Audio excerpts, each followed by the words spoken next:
الحمدللہ رب العالمین والعاقبۃ للمتقین والصلاۃ والسلام علی خاتم النبیین۔ انتہائی قابل قدر اور محترم سامعین و ناظرین، السلام علیکم ورحمۃ اللہ وبرکاتہ۔ سورۃ العصر کے مطالعے میں ہم نے اس بات کا جائزہ لیا تھا کہ میری اور آپ کی زندگی کا ایک مقصد ہے، اور وہ مقصد کوئی معمولی مقصد نہیں ہے بلکہ بہت ہی بلند مقصد ہے، اور وہ ہے دراصل اللہ تعالیٰ کی عبادت۔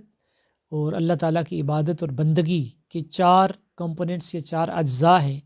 اس میں پہلا ہے ایمان لانا، دوسرا ہے نیک اعمال کرنا، تیسرا ہے حق بات کی نصیحت، اور چوتھا ہے صبر کی تلقین۔ آج ہم اس بات کا جائزہ لیں گے کہ جب ہم اس مقصد کو بھول جاتے ہیں تو کن کاموں میں مصروف ہو جاتے ہیں۔ ایک ہوس ہے، ایک لالچ ہے، ایک دوڑ ہے، ایک کمپٹیشن ہے جس میں لوگ لگے ہوئے ہیں، اور ہر شخص کی اپنی کوئی محبوب چیز ہے، کوئی پسندیدہ اس کی خواہش ہے، تمنا ہے، آرزو ہے، اس کا خواب ہے، اس کو خیال ہے، اور اسی کے مقابلے میں لوگ لگے ہوئے ہیں۔ مرد حضرات پراپرٹیز اور کاریں اور مکانات اور عہدے اور اس کے پیچھے پڑے ہوئے ہیں، اور خواتین زیورات اور لباس اور برانڈڈ شوز اور جوتے اور اس طرح کی چیزوں کے اندر پڑی ہوئی ہیں۔ تو مجھے اور آپ کو دراصل کن چیزوں میں مقابلہ کرنا چاہیے، اور کیسے ہم خسارے سے بچ سکتے ہیں کہ جس کے بارے میں بتایا گیا ہے کہ ہر انسان مسلسل خسارے میں جا رہا ہے، تو وہ خسارہ کتنا بڑا خسارہ ہے، اور ہم اس سے بچ کر فلاح اور کامیابی کیسے حاصل کر سکتے ہیں۔ آج ہم سورہ تکاثر کی روشنی میں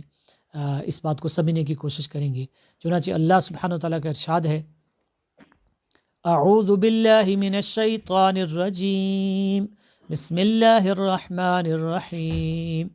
الہاکم التکاثر حتی زرتم المقابر۔ یہ سورہ تکاثر کی پہلی 2 آیات ہیں۔ اللہ تعالیٰ فرماتے ہیں کہ الہاکم التکاثر۔ الہا یلہی کا مطلب عربی زبان میں ہوتا ہے کسی اہم ترین کام سے غافل کر دینا، یا کسی اہم کام کو چھوڑ کر کسی غیر ضروری کام میں مشغول ہو جانا۔ مثال کے طور پر اگر ایک طالب علم نے امتحان دینا ہے تو وہ امتحان کی تیاری کے بجائے کھیل کود میں پڑا رہے، یا اگر ہم میں سے کسی نے فلائٹ پکڑنی ہے صبح 5 بجے کی، تو ہم دن کے 2 بجے یا رات کے 3 بجے جو ہے وہ بیٹھ کے کوئی مووی دیکھنا شروع کر دیں، یا کسی کے ساتھ گپ شپ لگانا شروع کر دیں۔ تو فرمایا کہ الہاکم التکاثر، تم سب کو، اس میں اللہ تعالیٰ نے سب کو مخاطب کیا ہے۔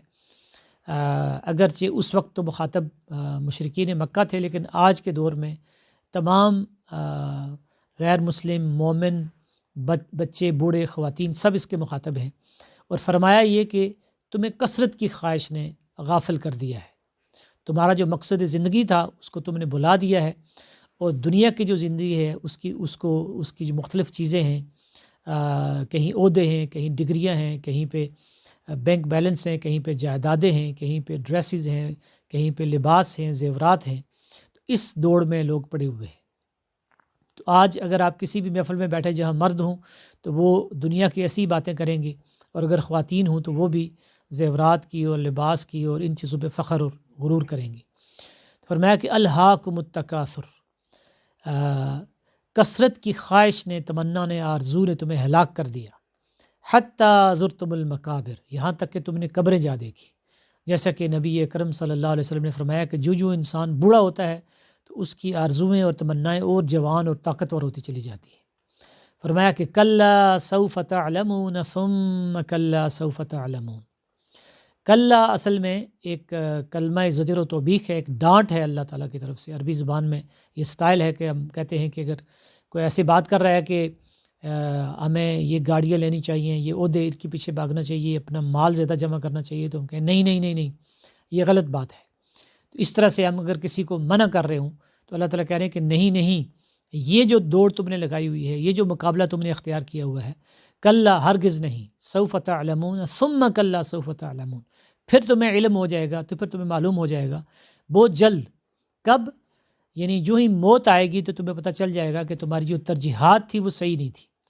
تمہاری جو کوشش تھی، محنت تھی، جو سیکریفائس تھا، جو ہارڈ ورک تھا، جو بھاگ دوڑ تھی،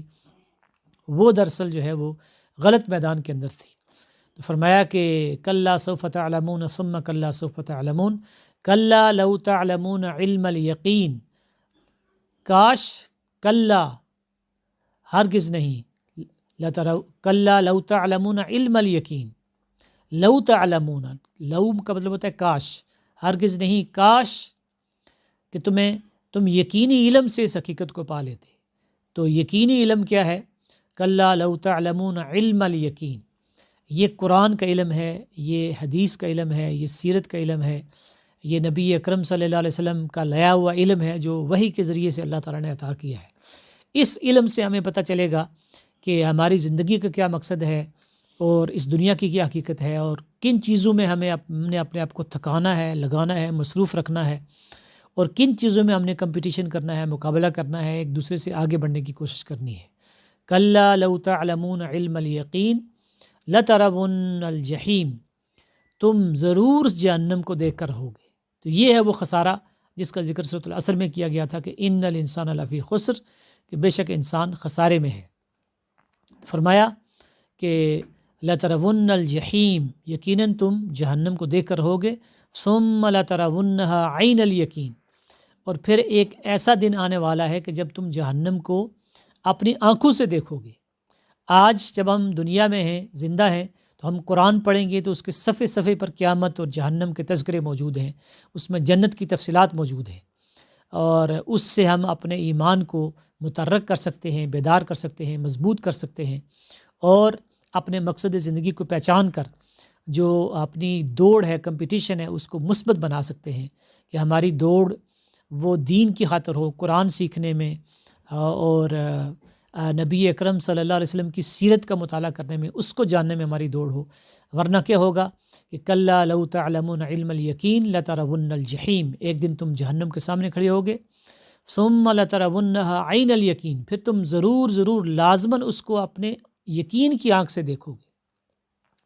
صحابہ کرام کے درمیان اور ہمارے درمیان جو فرق ہے وہ یہ ہے کہ ان کا جو آخرت اور قیامت کے بارے میں جو یقین تھا وہ ایسے ہی تھا گویا انہوں نے اس کو دیکھا ہوا ہے، چونکہ قرآن اور حدیث کو انہوں نے سمجھا تھا اور سمجھ کر وہ پڑھتے تھے، چونکہ ان کی زبان عربی تھی، اس پہ اوپر غور و فکر کرتے تھے۔ تو ہم دراصل جو ہے نا وہ اس کو اس طریقے سے اس علم یقینی سے ہم فائدہ نہیں اٹھاتے، یعنی قرآن و حدیث سے جس طرح سے فائدہ اٹھانا چاہیے۔ فرمایا کہ ثم لتسألن یومئذ عن النعیم، اور پھر اس دن یعنی قیامت کے دن ضرور بالضرور لازماً یقیناً تم سے تمام نعمتوں کے بارے میں سوال کیا جائے گا۔ تو یہ جو زندگی کی نعمت ہمیں دی گئی ہے، یہ جو گفٹ ملا ہے ہمیں، اس کے بارے میں، جوانی کے بارے میں، ذہانت کے بارے میں، علم کے بارے میں، مال کے بارے میں، ہر چیز کے بارے میں سوال ہوگا۔ اور اگر ہم نے اس کو ایمان اور اعمال صالح اور حق بات کی نصیحت اور صبر کی تلقین، اس کے لیے اگر خرچ نہ کیا تو ہم نقصان میں، خسارے میں اور گھاٹے میں پڑ جائیں گے۔ تو محترم سامعین و ناظرین، آج کی نشست میں ہم نے سورہ تکاثر کا مطالعہ کیا ہے، اور اس میں یہ بات واضح ہو کر سامنے آ گئی ہے کہ آج جن میدانوں میں ہم مقابلہ کر رہے ہیں، کمپٹیشن کر رہے ہیں، ایک دوسرے سے آگے نکلنے کی کوشش کر رہے ہیں، وہ صرف دنیا کی دوڑ ہے، اور موت ہمارے پیچھے لگی ہوئی ہے، اور ایک وقت وہ آنے والا ہے بہت جلد، جیسے فرمایا کہ کلا سوف تعلمون ثم کلا سوف تعلمون، بہت جلد تمہیں پتہ چل جائے گا کہ تمہاری جو ترجیحات تھی دنیا میں، تمہارا جو وقت تھا، تمہاری جو محنتیں تھیں، تمہاری جو آرزوئیں تھیں، تمنائیں تھیں، وہ صحیح تھی یا تم نے کوئی غلط آرزوئیں پال لی تھی۔ اور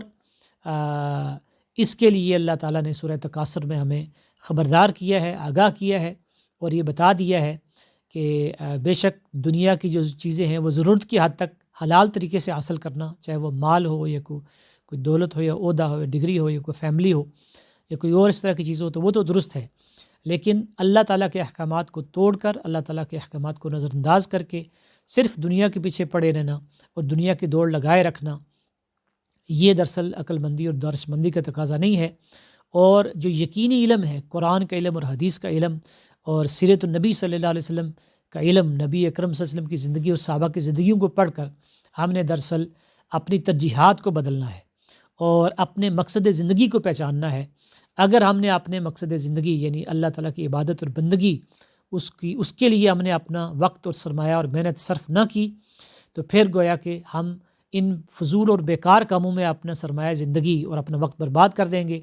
اور پھر پچھتاوے کے علاوہ ہمارے ہاتھ کچھ نہیں آئے گا۔ اللہ تعالیٰ سے دعا ہے کہ وہ ہمیں اپنے مقصد زندگی کو پہچاننے اور اس کے لیے محنت کرنے اور مقابلہ کرنے اور کمپٹیشن کرنے کی توفیق عطا فرمائے۔ وآخر دعوانا الحمد للہ رب العالمین۔ اس ویڈیو کو اپنے دوستوں کے ساتھ ضرور شیئر کریں۔ مزید ویڈیوز کے لیے چینل کو سبسکرائب کریں اور بیل آئیکن پر کلک کریں۔